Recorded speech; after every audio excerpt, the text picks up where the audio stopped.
தமிழ்நாட்டின் மிக பெரிய ஆஞ்சநேயர் கோயில்னா அது இந்த கோயில் தாங்க. இந்த கோயிலுடைய குளத்தோட அளவு மட்டுமே 150 ஏக்கர். காஞ்சிபுரம் மாவட்டம் ஐயங்கார் குளத்தில் அமைந்திருக்கிற சஞ்சீவி ராயர் கோயிலுங்க. இந்த கோயில் 16, 17ஆம் நூற்றாண்டுகள்ல லட்சுமி குமார தாத்தா தேசிகர்ன்றவர்னால கட்டப்பட்டிருக்குங்க. இவர் விஜயநகர அரசின் அமைச்சரா இருந்திருக்காரு. இந்த கோயிலுடைய புராணம் என்னன்னா, ஆஞ்சநேயர் சஞ்சீவி மலையை தூக்கிட்டு போகும்போது அதுல இருந்து சிறு பாகம் இங்க விழுந்ததா நம்பப்படுது.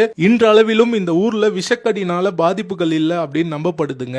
அது மட்டும் இல்லாம இந்த கோயில லட்சுமி குமார தாத்தா தேசிகர் ஏன் கட்டினார்னா, அவர் இந்த பக்கம் போகும்பொழுது திருடர்கள் கிட்ட இருந்து குரங்குகள் அவரை காப்பாத்தினதுனால அது ஆஞ்சநேயர் தான் செஞ்சாருன்னு சொல்லி இங்க வடக்கு நோக்கி மிக பிரம்மாண்டமான ஒரு கோயிலை கட்டியிருக்காரு. அது மட்டும் இல்லாம 150 ஏக்கர் பரப்பளவுல ஒரு குளத்தையும் வெட்டியிருக்காரு. இத தாத்தா சமுத்திரம் அப்படின்னு சொல்றாங்க. அந்த அளவுக்கு ஒரு பெரிய குளம். இந்த கோயிலுக்கு பக்கத்துல தாங்க புகழ்பெற்ற நடவாவி கிணறும் இருக்கு. இந்த கோயிலை பத்தியான முழு விவரம் கொண்ட வீடியோ கணேஷ் ராகவ் சேனல்ல இருக்கு, போய் பாருங்க.